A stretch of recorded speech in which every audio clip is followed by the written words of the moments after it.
नमस्ते दोस्तों, आज मैं आपको एक ऐसी कहानी सुनाने जा रही हूँ जो हमें सिखाती है कि सच्ची लगन, विश्वास और तपस्या से कुछ भी हासिल किया जा सकता है। ये कहानी है महाराजा उत्तानपाद के पुत्र बालक ध्रुव की। महाराजा उत्तानपाद की दो रानियां थी, सुनीति और सुरुचि। सुनीति बड़ी रानी थी और उनका पुत्र था ध्रुव। सुरुचि छोटी रानी थी, लेकिन राजा उन्हें अधिक प्रेम करते थे। सुरुचि का एक पुत्र था जिसका नाम था उत्तम। एक दिन की बात है, बालक ध्रुव अपने पिता की गोद में बैठना चाहता था। राजा उत्तानपाद सुरुचि के साथ बैठे थे और उत्तम उनकी गोद में खेल रहा था। जब ध्रुव अपने पिता की गोद में चढ़ने की कोशिश करने लगा तो सुरुचि ने उसे रोक दिया। सुरुचि ने ध्रुव से कहा, तुम मेरी कोख से पैदा नहीं हुए हो, इसलिए तुम्हें राजा की गोद में बैठने का अधिकार नहीं है। अगर तुम्हें राजा की गोद में बैठना है तो भगवान नारायण की तपस्या करो और वरदान मांगो कि तुम अगली बार मेरी कोख से जन्म लो। यह सुनकर बालक ध्रुव को बहुत दुख हुआ।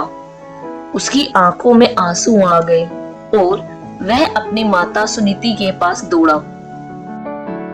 सुनीति ने ध्रुव को समझाया, बेटा, तुम्हारी सौतेली माँ ने सही कहा है। अगर तुम सचमुच सबसे ऊंचा स्थान प्राप्त करना चाहते हो तो भगवान नारायण की शरण में जाओ। वही तुम्हें तुम्हारी इच्छा पूरी करने का मार्ग दिखा सकते हैं। 5 साल का बालक ध्रुव अपनी माँ की बात मानकर वन की ओर चल पड़ा। रास्ते में उसे नारद मुनि मिले। नारद जी ने ध्रुव को समझाया कि इतनी कम उम्र में तपस्या करना बहुत कठिन है, लेकिन ध्रुव अपने निश्चय पर अटल था। नारद मुनि ने उससे ओम नमो भगवते वासुदेवाय मंत्र का जाप करने की सलाह दी और उसे मथुरा के मधुवन में जाकर तपस्या करने को कहा। ध्रुव ने मधुवन में जाकर कठोर तपस्या शुरू कर दी। उसने खाना पीना छोड़ दिया और केवल भगवान का ध्यान करने लगा। उसकी तपस्या इतनी तीव्र थी कि तीनों लोग कांपने लगे।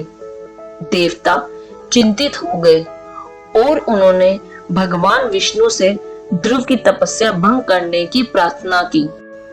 भगवान विष्णु ध्रुव की भक्ति से प्रसन्न हुए और उसके सामने प्रकट हुए। उन्होंने ध्रुव से वरदान मांगने को कहा। ध्रुव ने कहा, हे प्रभु, मुझे ऐसा स्थान चाहिए जो कभी नष्ट ना हो और जो सभी लोकों में सबसे ऊंचा हो। भगवान विष्णु ने ध्रुव को आशीर्वाद दिया और कहा, तुम्हें ब्रह्मांड में सबसे ऊंचा और अचल स्थान प्राप्त होगा।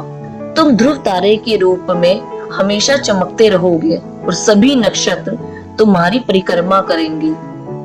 राजा उत्तानपाद और माता सुनीति ध्रुव को वापस पाकर बहुत प्रसन्न हुए। ध्रुव ने अपनी सौतेली माँ सुरुचि को भी माफ कर दिया। बाद में ध्रुव ने पृथ्वी पर कई सालों तक राज किया और अंत में उन्हें ध्रुव तारे के रूप में ब्रह्मांड में सबसे ऊंचा स्थान प्राप्त हुआ। तो दोस्तों, ध्रुव की कहानी हमें सिखाती है कि सच्ची इच्छा शक्ति, लगन और भगवान पर अटूट विश्वास से हम अपने जीवन में किसी भी लक्ष्य को प्राप्त कर सकते हैं। हमें कभी हार नहीं माननी चाहिए और हमेशा अपने लक्ष्य की ओर आगे बढ़ते रहना चाहिए। ये कहानी आपको कैसी लगी, हमें कमेंट्स में जरूर बताएं। अगर आप ऐसे ही और भी अनसुनी कहानियां जानना चाहते हैं तो हमारे चैनल को सब्सक्राइब करें और इस वीडियो को लाइक और शेयर करना ना भूलें। धन्यवाद।